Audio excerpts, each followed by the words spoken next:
Mike Eckler talked to the media last week, and Eckler he's the ecstatic coach, and I'm not trying to underplay what he does for Tennessee's football team, but he is the guy that jumps around. He brings the juice, but at the end of the day, he's in charge on defense of about two guys that are on the field, right? And it's not that difficult because you have a three-headed monster of Arian Carter, Keenan Pili, and Arian Beasley.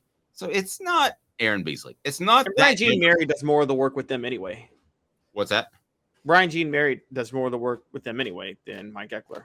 Exactly. So he's pretty much the special teams coach. So he coaches outside linebackers too. So those are the guys he works with. Technically, Tennessee, just FYI, talking to somebody in the program, with the way their linebackers are trained, they're basically all trained to play Mike. I mean, there really is not, and Caleb and I discussed this last week, there's not the strong side backer who lines up on the tight end, who has to be involved in coverage more often. There's not the weak side linebacker who is has less responsibilities and just come up and go. Like when you think of the 98 team, Celebrate 98 series, by the way, we'll have Sean Ellis. I think we're going to have David Leverton too. So if you look at those groups, it was obvious. Al was the Mike. Eric Westmoreland was strong, so he could take on a tight end block and he could cover a tight end. And then Raynoch Thompson was the fluid, fast, weak side linebacker, so you could send him on blitzes without a lot of blocking help. It's just not that simple anymore. Well, it's actually more simple. They teach them all to play Mike, essentially is what they do, which is middle linebacker. So Caleb, when Mike Eckler steps to the podium, I think we want to hear about special teams maybe as much as we want to hear about the linebacker position. And what did you glean from what he said about Dee Williams when we went off the air last week?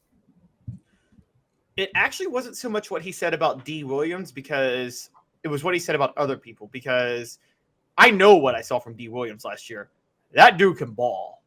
And just for those who don't know, Dee Williams had a hamstring injury last year. He came off the hamstring injury. His first game was against LSU, and he almost ran his very first punt return back.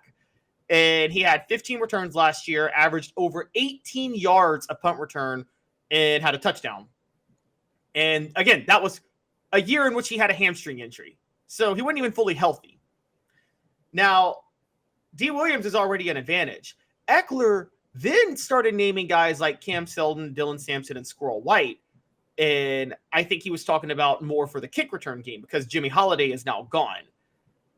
Man, if Squirrel White, if they use him on kick returns along with as a receiver, while Dee Williams is the punt returner, we're talking a deadly special teams game. I don't know if anybody's going to come close to Tennessee in the SEC in special teams at that point.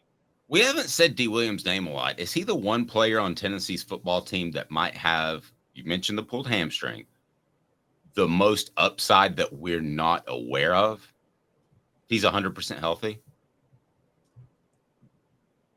You know, we've been talking about Tennessee's looking for more options at defensive back. And if you go on offense and defense, I don't know if he's going to be able to step in and be an effective defensive back.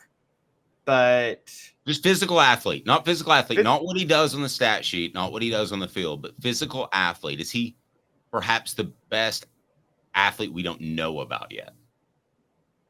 It's possible. It's possible. And I mean, I had high expectations for him last year, funny enough, before he got hurt.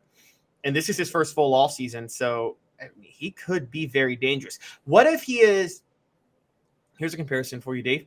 What if he's like, could he kind of be like Mark Jones was in 2003? Ooh, I think he's more athletic than Mark. Well, Mark was physical though too. But yeah, I think Mark was more physical, and I think that D has a better top end. Given the hamstring, does he have another gear? I think if the two lined up and raced, it wouldn't be that close. Not to knock Mark. Okay. Am I knocking Mark too much? No, I don't think you were.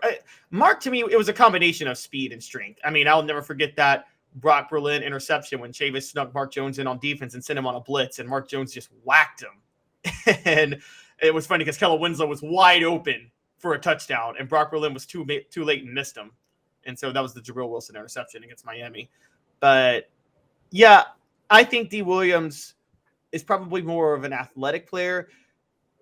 You don't want to go to Leonard Scott because Leonard Scott was just a track star playing football. But yeah, he would have been incredible instead of a football if they used a javelin and it could just stick to him because he dropped a lot of passes. But if they used a javelin and it just stuck to him, he would have like 1,200 yards his senior year. Like that movie, The Replacements, where they put the stickum on the guy's hands because he was a super speedy guy and but he couldn't catch anything. Well, I don't remember that. Now, I don't remember that at all in The Replacements. I need to go back and watch that movie with, Keanu's in it. Who played, you know who he played, right? Tony Robinson, yes. Exactly. Except they had him except they altered it. They said he was a Nebraska quarterback, not a Tennessee quarterback. Yeah. And my Celebrate 98 book, by the way, it's done and it's going to be out there. So I'm excited. Caleb gets a free copy since he helped me get through that bear. But Celebrate 98 is done. You talk about great receivers that couldn't catch. There weren't a lot of them because Tennessee's had such depth at receiver. They put somebody else out there and you lost your spot. Leonard Scott, they needed at the time, and they were so enamored with his speed. But I don't know. Dee Williams is a name that's kind of funny to me that we haven't mentioned to this point of the preseason, and he could be absolutely fantastic. That wouldn't surprise me. And Tennessee could certainly use some. I mean, who couldn't? This is kind of stupid to say, but Tennessee could use some big plays on special teams, generate some points, make things easier on Joe Milton, take some pressure off. What is the new rule? I mean, did they change the rule again as far as kickoff returns? I mean, why have we not just taken that out? If it's that unsafe and you hate it and you're just going to manipulate it, bastardize it, then why don't we just start on the 25? Well, yeah, but then you get rid of the onside kicks, and I mean, don't forget last year Tennessee. Remember how they started to pour it on LSU? LSU made a mistake in the kick return game, and Tennessee took advantage immediately. And well, but you're using one example, an anecdotal example. I'm using overall, so yes, that could happen. Here's what I would do for the onside kick. I'd say you have the ball at your own 25, and it's 4th and 15. And you have to convert 15 yards in order to retain possession of the ball. And listen, Caleb, this is coming from a guy that loves special teams, that loves the fact that they run down there like warriors and hit each other. But if it's so unsafe, which I could debate that over and over and over again, it is the most unsafe play in football. I will give you that. But if it's so darn unsafe, Caleb, then let's stop tweaking it and making it a far removed aberration of what it was. Let's just go ahead and change it altogether. What do you think of my 4th and 15 at your own 25? It's got to be 4th and 30. You got to make it the same likelihood as recovering it. You got to make it the same likelihood as recovering an onside kick, which is like converting a 4th and 30. Well, no. I've done the math. It's actually you have about an 8% chance of recovering an onside kick. You have about a 10% chance of completing and converting a 4th and 15. Oh, I didn't know they were that close together. I just feel like I've seen a lot of 4th and 15s converted over my life, and I haven't seen that many onside kicks recovered. But what do you think about just changing it all together? I mean, I love the kickoff. It's ceremonial. But what do you do when you watch a game?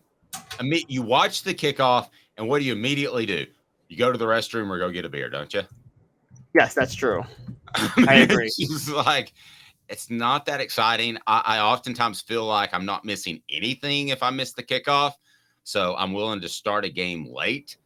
And I don't like kicking in football, period. I know we talked about Jackson Ross, but this is a Skip Bayless take that I actually agree with. I hate kicking in football. I hate it. I hate that if you break, even particularly field goal kicking, if you really break down the game, you got these athletes going to war it with each other for 60 minutes. And then in the so many times in the final 15 seconds, this guy who's been sitting on the bench the whole time can come in and be the second most impactful player on the game next to the quarterback. Yeah, I would I would just do one of two things. I would go back to the old one, which I've been told is unsafe, but now we have so many protocols in line and they don't have a running start. I would go back to the old one, or I would just say, hey, here's the deal. We're going to start this thing at the 25. And as far as the onside kick thing, I know that would take it away. But really, it seems like to me you get even less onside kicks. So I'm going to double check my math on that. You may very well be right.